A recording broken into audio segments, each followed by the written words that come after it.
I wonder where to go first. To go inside or to go there? I would go straight ahead first. I don't know, because it seems more special if you have to move it. I don't know if that's the right assumption. The system accepts the access codes. The clanging of moving bolts indicates the door has been unlocked to the inside. Solar projectile. Still no bolt or weapon.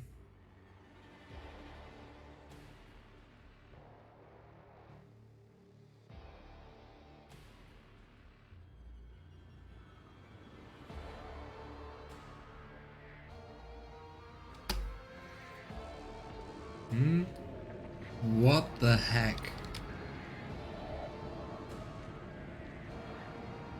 What the heck is that? Like an amalgamation of corpses? But why is it moving so much and growing and shrinking? Yeah. The screen of this cogitator shows a scrolling line of repeating technolingua. Staring at the obscure symbols gives you a headache. I think that's what the tech priest we interrogated told us about. Numerous wires and pipes run to fill the cages, which are filled with what looks like a conglomeration of human bodies. You cannot make out what is in the cage, or who is in this cage, but bright blue sparks flash intermittently in the darkness, while the mass of flesh twitches and shudders. Kinda like a failed flesh golem. Chaos at its finest. Chaos finds selection.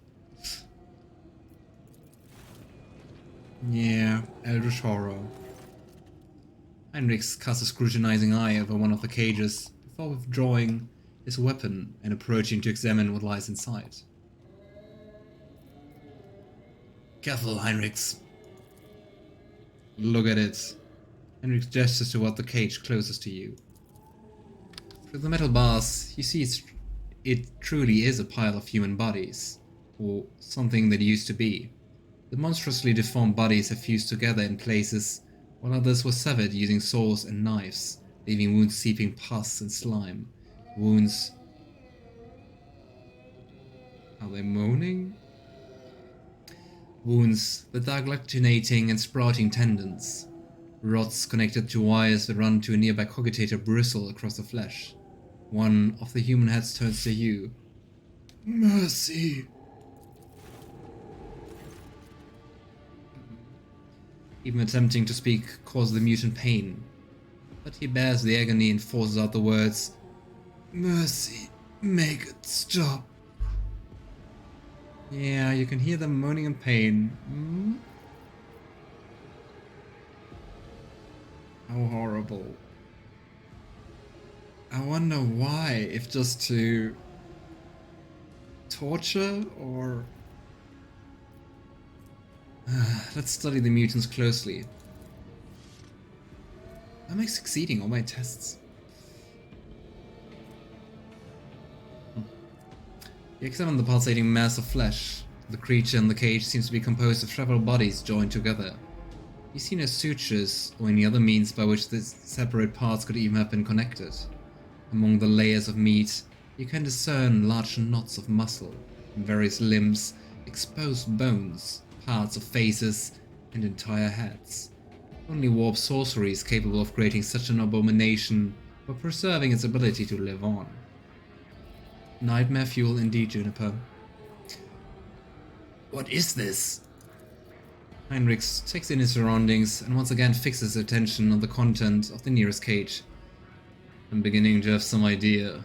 The Lex mechanic mentioned the inhabitants of the lower levels who had been imprisoned in their homes. He said some of them were brought here. The cultists did something to those poor people in their own home, and now they're studying the results.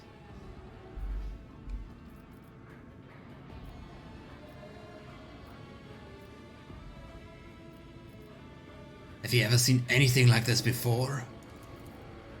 I've seen a great deal, rogue trader. That includes mutations caused by the sorcery of chaos. But what frightens me most is not their repulsive form, but what is hiding beneath it. Heinrix frowns. Human soul in torment. Chaos never forgets to ensure its victims retain the ability to suffer. Just about suffering. They are people, monstrously mutated, but still people. Heinrich nods grimly. Yes, this is what warp sorcery has done to them, to be precise. I've seen many mutants whose features have been distorted under the effects of the archenemy, but this is something beyond all imagining. I think probably one of the, if not the worst thing we discovered so far. Yuck. The Lex Mechanic talked about some kind of slack waste disposal and chaos symbols on machines. What are the archenemy's minions doing to the people of the lower levels? To know the workings of dark sorcery means allowing corruption into oneself. Heinrich scowls. These are warp mutations, no doubt. Perhaps there was some side effect, and that is why they were brought here to be connected to sensors and cogitators. Even fallen tech priests who have rejected the Omnissiah driven by a perverted hunger for knowledge. But why are they hooked up to cogitators? Heinrix carefully studies the screens of the computing machines. Lingua technis. Corrupted by the scrap code, I'm sure. It's unlikely we were able to extract anything of value from the data crypts. Thinking, Heinrich clenches his fists and bites down on a knuckle, and then recoils when the mutant from the nearest cage reaches out a hand to him through the bars. You... A female face watches you from within the gloom of the cage. Even though half of her head had been turned into a mess of bones and lumpen growths, a single eye looks at you with a surprising amount of intelligence. You promised us! Her words are echoed by other voices in the depths of the cages. Heinrix leans toward the cage, but at sufficient distance to ensure that the mutant cannot reach him. Who are you talking to? What did they promise you? Who are they? You took us from the Inferno. You promised us a reward. You... The face contorts in a grimace, and the creature's lips stick together like melted wax. Who are they, and who do they think we are? I'll be damned, they can still speak. They remember the people who did this to them. Heinrix balls his fists in powerless rage. Then he frowns in thought. Perhaps a little biomancy will allow us to draw the fragments of knowledge out of them, or it will trigger further changes. No, Heinrix. Not missing Pasqal's sober interest in proceeding, which he is dutifully recording in a data slate, Abelard raises a brow. Mr. Magos, they are your comrades. If I may ask, do you feel any compassion for them, or at the very least, regret? Regret for those losses that these poor people represented to the Adeptus Mechanicus? Negative. What I'm currently observing is not my tech comrades, but merely their biologically functioning remains fashioned into a specimen of an unnatural perversion of technology. I'm under no directive to feel any affinity for such specimens. Yikes, Pasqal. They're suffering, they still have their souls, they're feeling... Great. Heinrix, let this go. You're only prolonging their suffering. Heinrix nods. Ah, cool. I am inclined to relieve their suffering. Every moment of existence in such a state is pure torture for the people locked in these sheaths.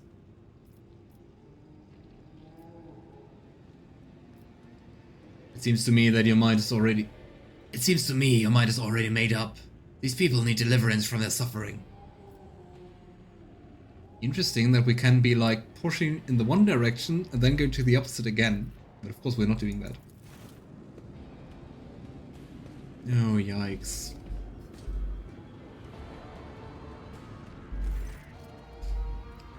Yeah, Pasqal, our bundle of compassion. Yikes. And I mean, it's not as bad as creating those abominations, but wanting to just study them. Seems still very bad. Heinrix wavers for another moment, and then leans over the cogitators. Each mutant has cables attached. You may not know the nature of these machines, but it isn't too difficult to increase the voltage. Now, this switch here.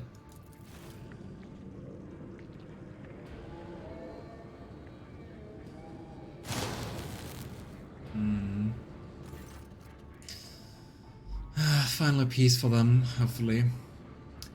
You hear the crackle of electricity, the wires glow with blue sparks. The creatures locked in the cages drop lifelessly to the floor. The sharp tang of burned meat hangs in the air. That's that done. But do you know what bothers me, Rogue Trader? The number of people here, they're too few. The lower levels of similar manufactoriums are inhabited by millions. What happened to the rest of them? Heinrix shakes his head. I know I won't like the answer. Let's go. We still haven't done what we came here to do. Keep your wits about you. Oh boy. What a heavy little game. This place is steeped in corruption, which means that it must be cleansed with fire down the last crevice. I always have a backup plan. Sister, tame your fervor. Your zeal is laudable, but first I must ascertain the intentions of the archenemy, not crush his manifestations without a second thought. All those tentacles. I like fire Argenta, but there's a place and a time. I think they're all just also corrupted. Ooh. Look at that. A completely corrupted data vault. I feel the urge to quick save. Is there money to be made? The massive cogitator grows out of the metal bulkheads like a grotesque tumor. A loud roar sounds from deep within the metal housing. Whatever spurred the computer into action, it has enough power to supply a small command center. As soon as your eyes fall upon the cogitator, you feel a tingling in your temples. Every nook, every component of the machine radiates a sense of wrongness. One that is difficult to explain, but no less palpable for that. It is as though the construct itself defies the laws of physics and perspective. And we got the very nice music. Heinrix makes a warning gesture. His voice, ringing slightly with tension, is fretted with disquiet. Stop, Edward. That is a creation of the archenemy. Don't go near it. You've done enough for me and my mission. Don't put yourself at risk now. But I don't want you to put yourself at risk.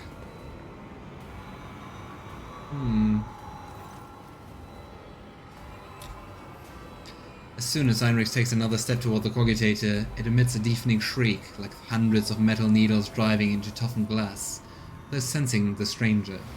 Wincing, Heinrix approaches the control panel and bends down toward the screens. Despite the heat clogging the room, you feel an ice-cold breeze. Heinrix is clearly using his Psyker abilities to try to fend off the pernicious effect of the Chaos artifact. I hope he succeeds. The omnisized grace is not just this object. This mechanism was not desecrated but born flawed and unnatural. Iron most profane. Pasqal hurriedly produced a data slate. Initiation, observation log. Let's not fear stand in the path of knowledge.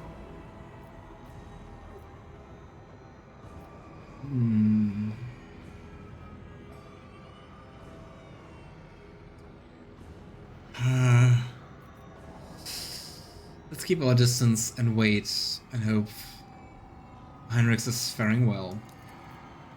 A minute passes, then another. You watch Heinrix examine the cogitator, his eyes scan the screens, his hands darting from the reel to the lever, sometimes hovering uncertainly over the next switch, which immediately receives a coating of frost. At some point, he hears a voice, almost a whisper, barely audible above the clanging, roaring machine. Sacrifices, more and more sacrifices every minute. Heinrix looks at you, his eyes darker now, appearing almost black in his white face. That doesn't sound good. Hecatomb, but Terminance, the womb of this cursed machine, is down on the lower levels. The auxiliary enumerator controls the system for delivering molten waste onto the manufacturer's main building. This cogitate is fueled by the energy harnessed from thousands of people who are flowing beneath our feet as slack waste as we speak. Using people. But I cannot even imagine the reason for sacrificing all these people. It's inconceivable. Now we know why the fabricator sensor prized the monster so highly. The cursed tech priest and his associates create something that went beyond the limits of the Omniscience power. This machine is designed to process myriad possibilities using warp sorcery. It has almost finished its task. It predicts the future, Edward. Ooh. Which is very fancy, but I mean, at the cost of thousands of lives. Heinrix, are you alright? He tries to muster a reassuring smile, but it comes out looking more like a grimace. I'll be fine. I don't know what to do, I'm curious. It predicts the future. How's that even possible? Do not attempt to gain any insight into the essence of the machines corrupted by the arch-enemy. At least, not if you value your soul. I've encountered the heretics' mechanical abominations before. To truly fathom their nature is to allow a particle of death into your heart. Heinrix is silent for a few moments. But the fruit they bear, no matter how abhorrent the instruments, the fruit they bear could be useful.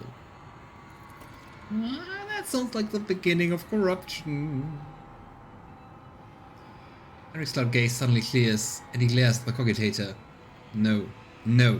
The cults for the ravings are not worth that. What we can extract from its storage drives will be enough. Take the chaos computer. Nope. I thought you were dogmatic, Alistair. We need to stop the cogitator, for the sake of the people still alive down there. And also for our own sakes not to be corrupted.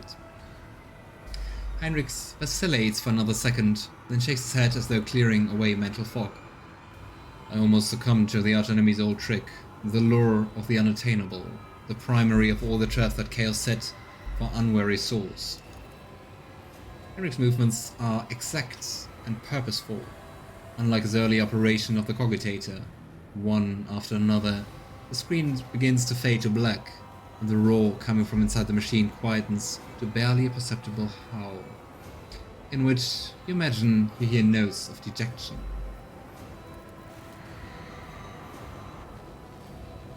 Ah, nice. Heinrix bends over the keys and flinches as if from an electric shock. His head snaps back unnaturally, and you see his lips moving. The cogitator lets out a roar that grows louder by the second.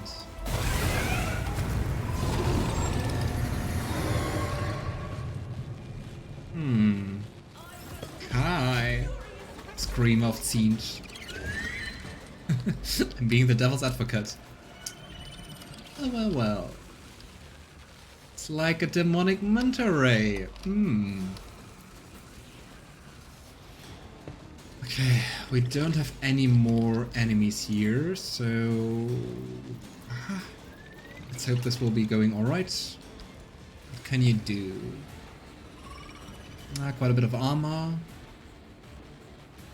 Void Scream. In a semicircle in front of it, so it would be nice to keep it around. And has a Psy raking. Okay, Cassia, you go here.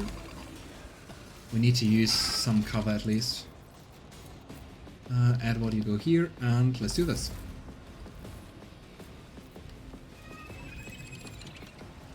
Here we go, front line.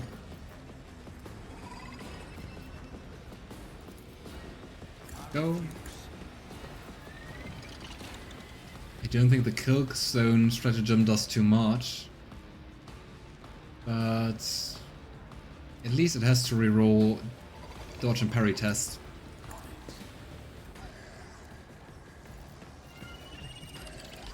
Okay, Cassia. But it looks cool. I like the design.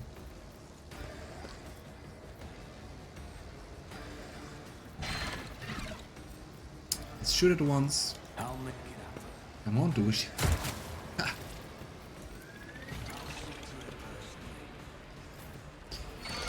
Okay.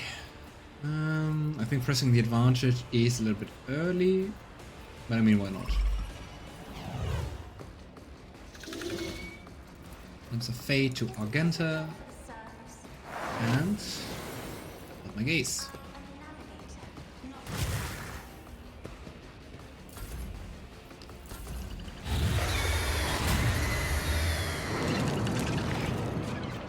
What the heck?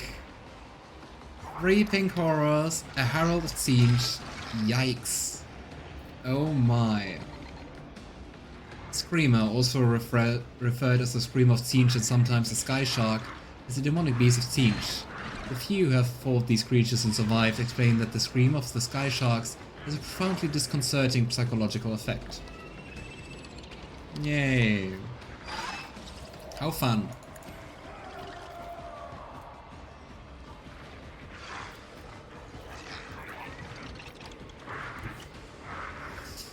We're already melee range.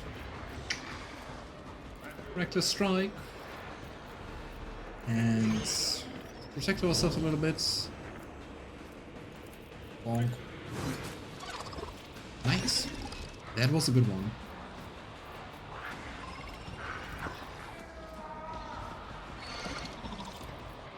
Just go all in for being a tank. On the prey.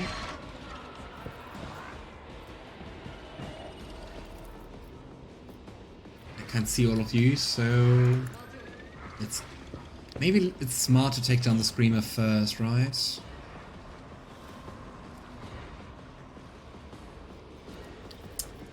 Let's try it. Oh. Nice.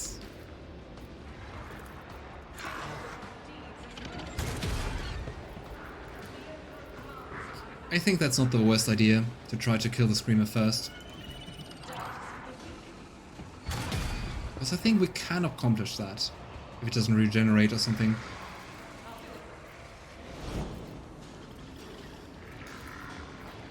Okay. Generally these are used to harass backline troops and lighter scouts. But can be used in mass hordes to overwhelm. I gotta say, one Screamer already seems not that great. Let's heal you. Let's make you my enemy. Let's give our allies some more resolve. I think that will be quite cool in a long fight.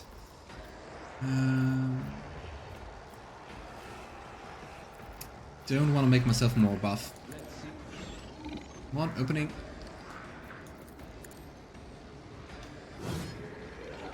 Ah, oh, damn it. How did it dodge? Come on. Ah. Okay.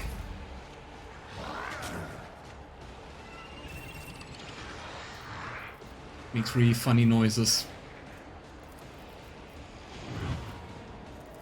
My gaze. Yes! Nice! Okay, now we just have the pink horrors.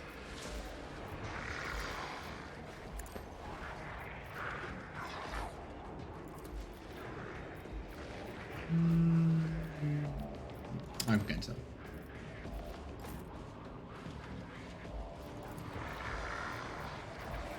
Hey, I can shoot Abelard. How about we don't do that? I really like Claim the Bounty, because you can just attack once more. It's fun.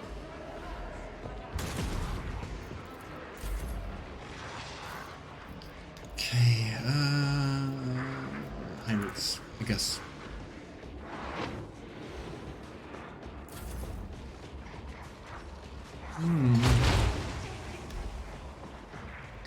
At least that doesn't deal too much damage, so I can deal with that.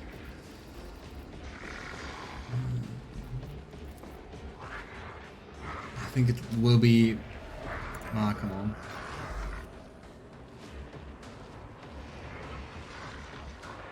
Interesting, I think Heinrix actually has way more lethality. Equal to dodge or doctor reduction, whichever is higher. Yeah, those are both not too high. And yeah. I mean, Glimpse of Fate even increases that. But yeah. Neat.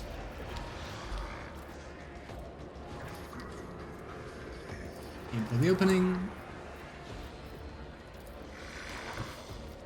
Here we go. Is it enough? It's not set. Even more horrors.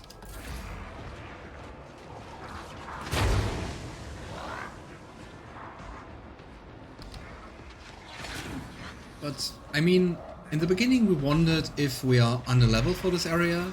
I'd say no. I think I'm actually faring quite well. So, I take that. I think let's take... Or we could use Cassia and then go through both of them. Let's do that. And... Come on, break through their ranks. Attack. Neat.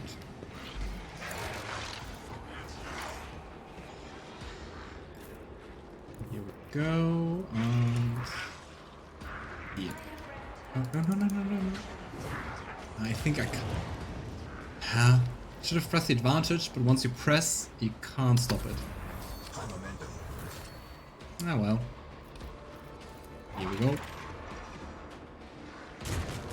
Nice. A very rare killing blow for Edward. You are my enemy, Pink Horror.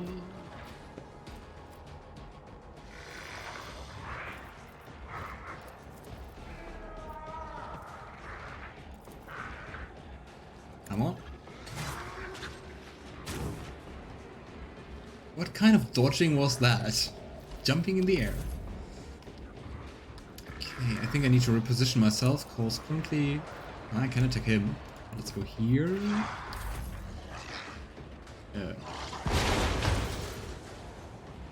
Well, I guess there's no cover to go behind anymore.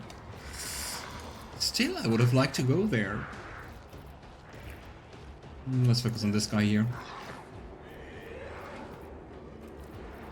Okay, that's 2, 3. Let's make myself more buff.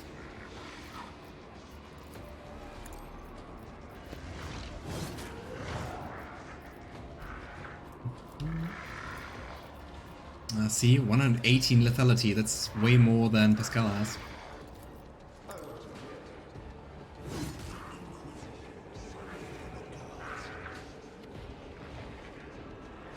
I upgraded to plasma weapons, as I was the same class as you, and I did better damage, but that was maybe because of my build.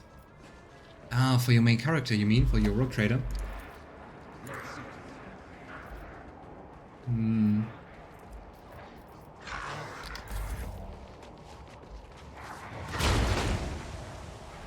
Lots of pink flames. I think you need...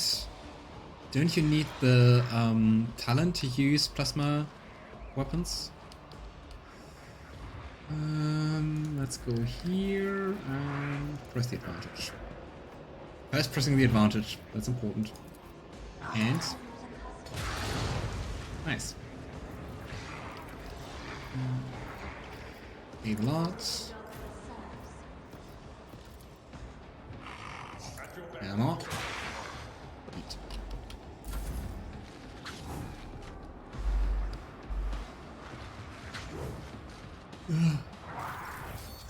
Cassia, you're quite dodgy. I didn't expect that.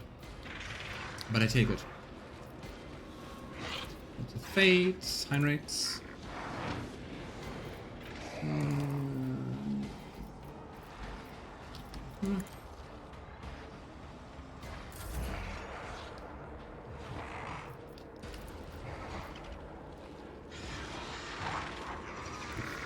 Go here. Let's go with that. I think this very small chance to hit Argenta is part of the fun.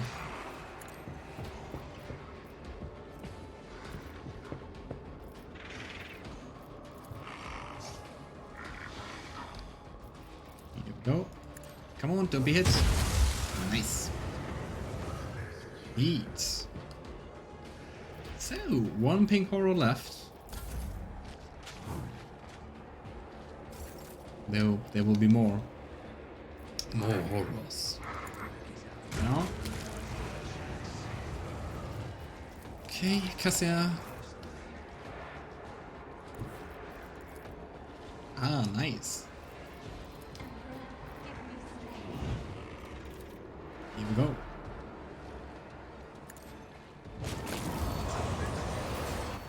Ah, Cassia, the true MVP. Heinrix stares at the smoldering ashes of the demon, and then at the destroyed cogitator. The furrow on his brow slowly smooths out. His face looks almost contented. The creation of the chaos is no more. I hope the fabricator sensor did not have time to pass on the secrets of this creature to his associates. I hope that the survivors down on the lower levels can hold on until we liberate Kiava Gamma. I saw something happen to you, Heinrix. What happened when you shot the machine? Heinrix jerks his head away. Heinrix jerks his head and waves away the question. His movements sharp and unnatural. We'll talk about it later, but right now... Heinrix's eyes settle on you. I must thank you, Edward. Without your help and cooperation, I doubt I would have reached the depths of Kiava Gamma and learned the truth behind my agent's dispatches and reports. I would never have ended up here. I would never have succeeded in hampering the cult's activities. There I hope, esteemed interrogator, that your keen interest in this Von Valence's world has been satisfied. Oh. Apart from the fact that the world is still seized by the arch-enemy's corruption, its populace is infected with heresy, and the once sacred machines of its manufacturer have intended weapons against humanity. Quite satisfied, yes. Well... My business on Kiava Gamma is concluded. It is time to return to the mission that brought you to the industrial world. The only thing I'll ask of you is an audience when we return to the ship. Heinrich bows his head to signal that the conversation is over. Oh boy, what a quest! And Heinrix, we will take time and talk and chat and flirt. Hopefully. I will try to. Level up! Oh no, a complex one. Yeah, the thing, Alistair, is that I could take the plasma one, but I kind of like those. I kind of like those effects with the zones a lot, so I want to focus on them because I think support is kind of more fitting. I don't know.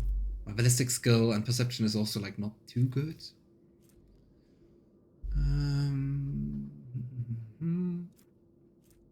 Using stratagem on rear also makes the allies in that area the enemy's lowest priority target.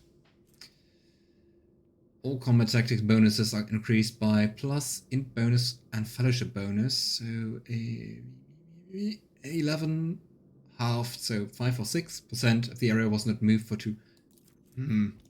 I think I rarely fight more than 2 rounds. Personal zone. Allies including the Grand Strategist in the same combat tactics area with the Grand Strategist gain plus 3 plus int 5 perception and agility. Maybe we just go for the plasma weapons actually. Experts.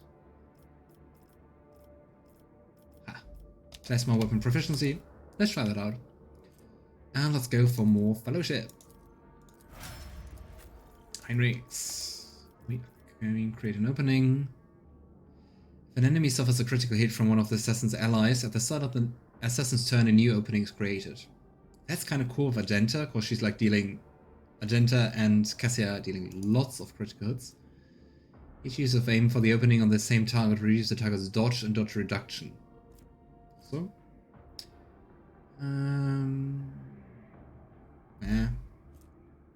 Every turn, the first use of an assassin ability costs 0 AP. Not too bad, actually.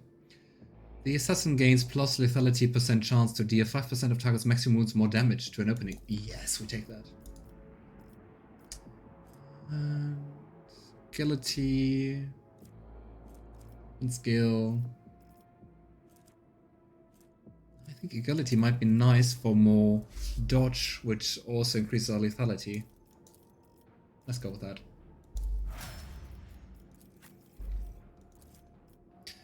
Alright, good night, Mada-chan. All the best, and hope to see you maybe tomorrow. Hope you enjoyed the stream. And sleep well. More toughness. Or into toughness.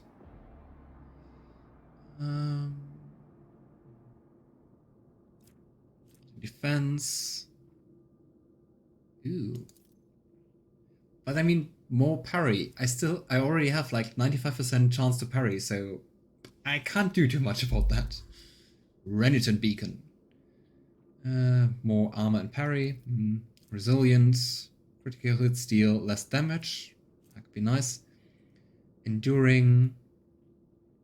Has at least one temporary wound. They gain more parry and armor.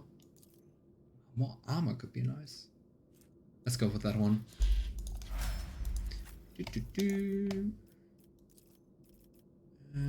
Argenta, more ballistic skill. When an ally kills prey, the bounty hunter gains half of the bonuses granted by hunt down the prey. Ah, that's cool. Because then I don't have to take care not to kill the prey. Whenever prey is killed, all enemies in a 10-star radius, that's a lot, have their agility reduced. Also nice. 5 times prey's difficulty tier. Scores a critical hit, they gain 5. Ooh, whenever the bounty hunter scores a critical hit, they gain 5% more armor penetration.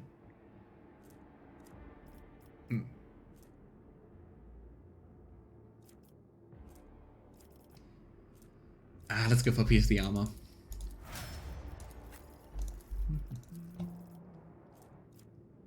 More willpower.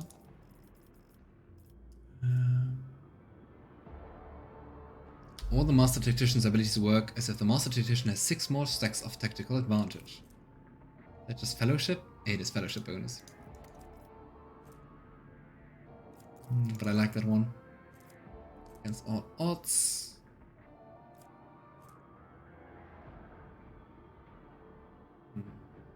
I think that's nice. And Pasqal, last but not least. Written opening.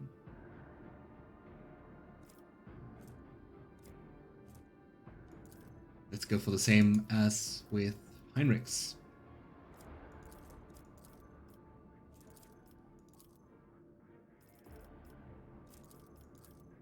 And let's go for a little bit more dodging.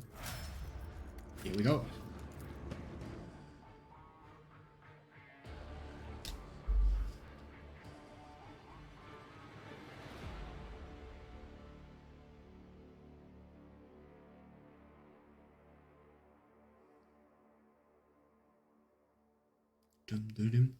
Let's see.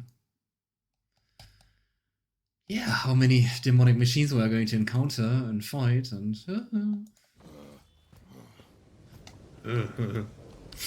Okay, servitors.